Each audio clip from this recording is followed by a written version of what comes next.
د محمد خیر البشر دیدن لتانا غواړم زه د آقا خوږ پیغمبر دیدن.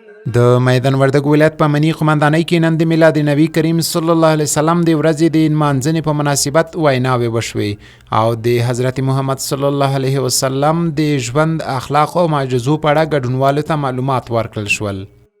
د ما د تا داسې پیغمبر دی چې لیونی وکي هم پیژني.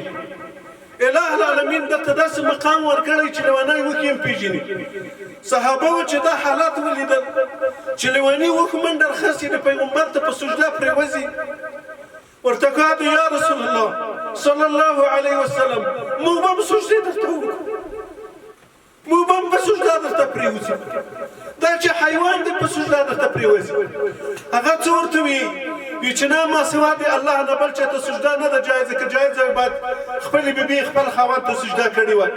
د یو چا په یاد مې سترګې شي راډکې دا جنون مې لا پخوا و خو اوس ډېر شو او د ژوند واړه خوشحالۍ مې ترې قربان شه، د ژوند واړه خوشحالۍ مې ترې قربان شه که مې لاس د ستا له زلفو نه چاپېر شو او ښایي ابه د خپل عصر باچا وي، ښایي هغه به د خپل عصر باچا وي کوم نیکبخته چې د تور بلال په څیر شو. کان القرآن خلوقه د رسول الله صلی الله علیه وسلم قرآن اخلاق په قرآن کې چې څه ورته راغلي وو په هغه په ځان باندې عملي کړي وو. د قرآن نه یو وخت مخالف نه وو.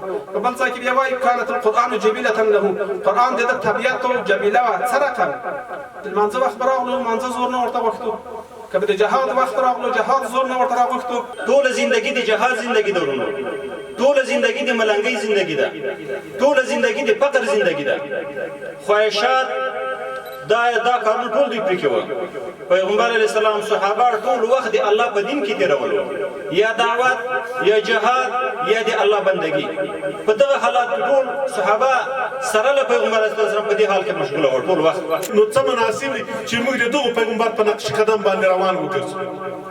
کامیابی به چیرته وي چې د دغه پیغمبر علیه السلام په نقش اله العالمین دې موږ تاسو ته توفیق دې نصیب کو چې موږ د دغه پیغمبر علیه السلام پر نقشه مبارکه باندې روان شو او د ده سنت تعقیب کو. د میلاد نبی کریم صلی الله علیه وسلم ورځ هر کال د هیواد په کچه په ځانګړو مراسمو سره نمانځل کیږي.